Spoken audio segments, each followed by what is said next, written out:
পারবা ইনশাআল্লাহ? এই যে পারবা? লাল গেঞ্জি ছোট বাচ্চা, ও যদি পারে সিরাজগঞ্জের ব্র্যান্ড তার প্রমাণ হয়ে যাবে যুবক ভাড়া, ঠিক কিনা বলো? আসো। আরে বেটা দৌড় দিয়ে তোর বিয়ে হবে না দৌড় না দিয়ে? মাশাআল্লাহ মাশাআল্লাহ। আসো বাবু, তুমি এই পাশে আসো, এই পাশে আসো। এই যে হ্যান্ড মাইকটা কোথায়? হ্যান্ড মাইকটা দাও, সালাম দাও সবাইকে একটা। আসসালামু আলাইকুম ওয়া রাহমাতুল্লাহি ওয়া বারাকাতুহু। আরে ভাই, আপনারা ওকে অ্যাপ্রিসিয়েট করবেন। ও যখনই উত্তর দিয়ে দিবে, 1 নাম্বার নিয়ম, আপনারা সবাই মিলে বাঘের মতো বাঘের কণ্ঠে বলবেন, বলেন সবাই মারহাবা। আরেকবার বলেন সবাই মারহাবা। এই পিচ্চিকে আমরা ওয়েলকাম জানাই। আল্লাহ ওকে উত্তর দেওয়ার তৌফিক দান করুন, পড়েন সবাই আমিন। ওকে আমি খুব সহজভাবে প্রশ্ন করবো, আশা রাখবো সে পারবে। বলো তো, আমার নবীর গায়ের চামড়ার রং কেমন ছিল? পারবে? সাদা সুন্দর না লাবণ্যময় সুন্দর? বলো সবাই। এবার বলো, আমার নবী কি দেখতে লম্বা ছিলেন, উঁচু ছিলেন, না মাঝারি গঠনের ছিলেন? মাঝারি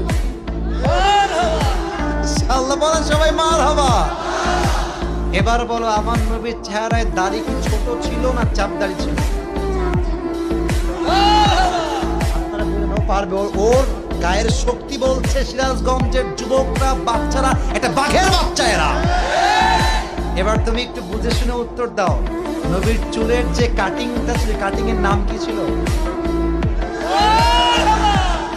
আরে বলেন সবাই মারহাবা।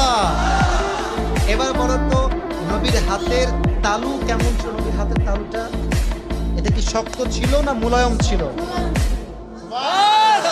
ওকে অপশন দিলে যে রাইট অপশন সেটাই সে চুজ করছে, বলেন সবাই মারহাবা। 1 নাম্বার সে পাস, 1 নাম্বার সাবজেক্ট শেষ। 2 নাম্বার বলো তো, আমার নবীর সম্মান আল্লাহ বোঝাবার জন্য যখন মালাকুল মউত নবীর কাছে আসলেন, নবীর রূহ কি এসেই কবজ করলেন, নবীর কাছে পারমিশন চাইলেন? বলেন সবাই মারহাবা। আচ্ছা বলো তো, নবীর আদর্শের ক্ষেত্রে নবী বাবা হিসেবে যখন ফাতেমাকে বিয়ে দিবেন, ফাতেমার কাছে এসে, এটা ওর জন্য বোঝা একটু কষ্টকর, তাই বোঝাবার স্বার্থে সহজ করছি। বাবা হিসেবে ফাতেমার কাছে এসে নবীজি কি বললেন বিয়ের ব্যাপারে? এসেই বললেন বিয়ে দিয়ে দিব, না তুমি রাজি আছো কিনা মা তাই বলো, কি বলেছেন? এর চাইতে সহজ আর হতে পারে না, ঠিক কিনা বলে?